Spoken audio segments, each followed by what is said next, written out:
Pessoal, resolvi fazer um vídeo rápido para tratar de dois assuntos só. Primeiro eu vi Silas Malafaia dizendo que Eduardo Bolsonaro calado ajuda mais na campanha de Flávio do que falando asneira. E aí foi o Malafaia ir para cima do Eduardo, que a tropa, né, de choque ali, os seguranças pessoais do Eduardo, né, o Paulo Figueiredo e o Alan dos Santos, partiram com tudo para cima do Malafaia. Tá um negócio bonito de se ver. A única coisa que eu peço ao pastor é o seguinte, que ele pegue o jatinho dele de luxo, que eu não sei quem paga, se é a igreja ou se não é, mas pega o jatinho de luxo e pousa aqui nos Estados Unidos, e aí quando você for falar da minha família, você fala pessoalmente comigo, no estúdio, olhando na minha cara. Porque aí eu quero ver se você vai ser macho de falar do meu avô olhando na minha cara. Eis o que ele disse. O filhote da ditadura, Paulo Figueiredo, calado, é um poeta. Lula agradece toda a intervenção dele junto ao governo dos Estados Unidos. É o camisa 9 de Lula. Só kkk, muito kkk. Pastor, kkk é riso. Riso, como ensinou o argumento Olavo de Carvalho, como ensinou o professor Olavo de Carvalho, riso é argumento de puta. E você resolveu partir para a ofensa para mim, em cima de mim, mas não é acima de mim, né? Você resolveu partir para a ofensa dos meus familiares. Você já havia xingado meu pai sei lá, um mês atrás, agora passou a xingar o meu avô, e a memória das pessoas, como nós vimos no programa de hoje, é que o pastor fala, só fala merda. A capacidade dele de análise de política é a mesma de um chimpanzé. Estados Unidos. E aí, quando você for falar da minha família, você fala pessoalmente comigo, no estúdio, olhando na minha cara. Porque aí eu quero ver se você vai ser macho de falar do meu avô olhando na minha cara. Com o maior prazer, participo do debate com a maior satisfação. Debate de ideias pode ser em qualquer lugar. Debate para falar da honra da minha família, pessoalmente. Bem, o outro assunto que eu quero falar é dessa elevação de imposto de importação para 1.200 produtos, incluindo computadores, celulares e componentes eletrônicos. É o seguinte, pessoal, se vocês viram já que o Nicolas fez um vídeo sobre isso, tá gerando maior bafafá com isso, igualzinho a história do Pix, né? A questão é o seguinte, a Câmara de Comércio Exterior do Brasil se reúne todos os meses e define essa questão de que produto precisa subir a alíquota de importação para defender a indústria nacional, que produto que tem que reduzir a tarifa, porque às vezes é um insumo para a indústria que não tem fabricação no Brasil, então você precisa, na verdade, retirar o imposto de importação, igual fizeram em várias reuniões de 2025, inclusive uma de 23 de setembro aqui, 15 produtos que eles tiraram os impostos de importação e tal. Então, alguns comentários aqui, coisas que eu acho bem curiosas. A questão central do Nicolas são os smartphones, tal, é nisso que ele constrói o discurso. E o curioso é que, em função da queda do dólar no ano passado, o dólar caiu mais de 11% no ano passado, bem, o preço de celular no Brasil, no IPCA, caiu. Eletrônicos, em geral, caíram. Então, aparelho celular, queda de 6,27%, eletrodomésticos e equipamentos 6,01%, TV, som e informática 3,73%, e móveis também tiveram queda de 0,45%. Então vejam como que é a questão da comunicação nas redes hoje em dia, né? Essa notícia de que celulares estão 6% mais baratos no final de 2025, hein? Eu acho que a queda é maior agora, porque o dólar continuou caindo e hoje, por exemplo, atingiu R$ 5,12. É o menor valor em 21 meses, então a tendência é que fique mais barato ainda, tá? A queda talvez já esteja, comparado com o início de 2025, já esteja mais próximo de 10%. Agora, o curioso é ver um descarado igual esse Nicolas falar de preço de celular, sendo que no governo Bolsonaro houve um aumento de 14,5%, computador pessoal 19,2% de aumento, televisor aumento de 8,1%.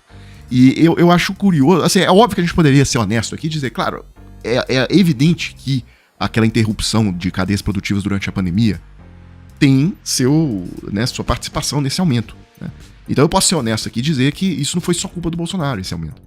Agora, eu acho curioso que, quando é com o PT, com o Lula, você veja a desonestidade que eles fazem o debate público, né? Eles não colocam a questão como eu coloco aqui e tal, mostro o contexto, falo da pandemia e tal. Não, eles jogam chutando abaixo da linha da cintura. Bem, um resumo aqui, tá, dessa questão, isso aí é um problema global.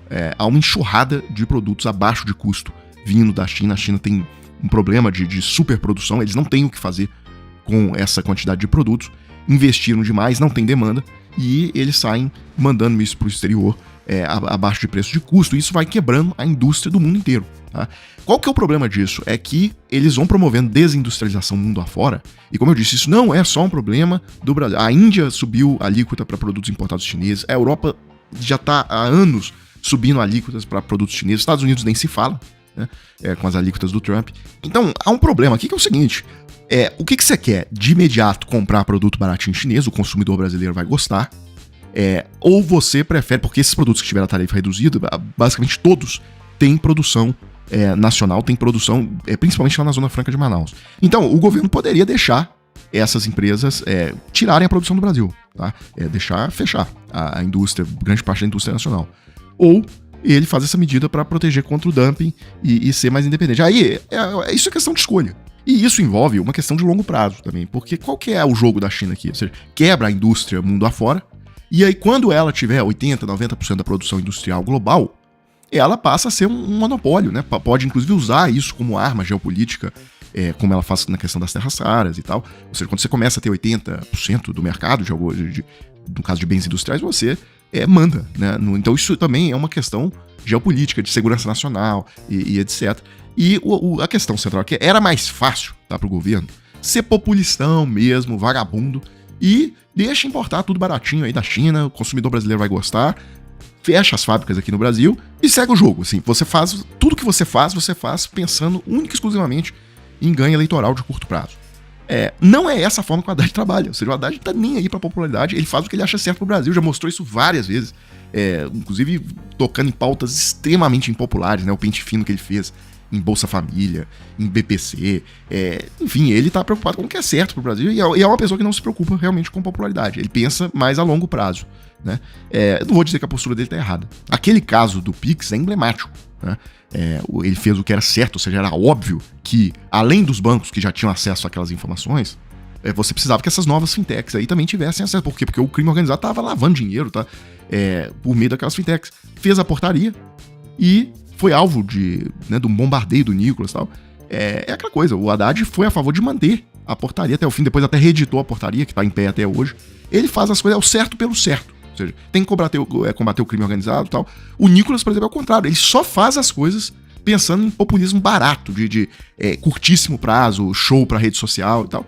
Enfim, são diferenças de abordagem. Pessoal, agora vamos lá. Eu queria falar algo bem sério aqui com vocês. Janeiro já foi, 2026 está indo bem rápido, já chegamos em fevereiro. A gente sabe que é uma época complicada, pagamento de PVA, IPTU, enfim, material escolar, tudo mistura nesse momento.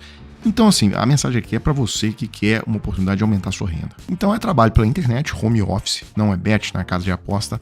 A Flávia entrou em 7 dias, R$ 1.087. O Gustavo, ele já tá há um mês e mandou o print lá no grupo, R$ 5.135. Então, já indo pro que interessa, se você tiver interesse, trabalhe 100% home office, trabalhar pela internet, fazer uma renda extra, é o seguinte, vai ter afixado na descrição do vídeo e também o principal comentário afixado, vai ter ali o link para você falar com o Clayson no WhatsApp, tá? E aí ele vai te explicar exatamente do que se trata, você pode esclarecer suas dúvidas e etc, tá bom? Pessoal, então é isso, a gente se vê em uma próxima oportunidade.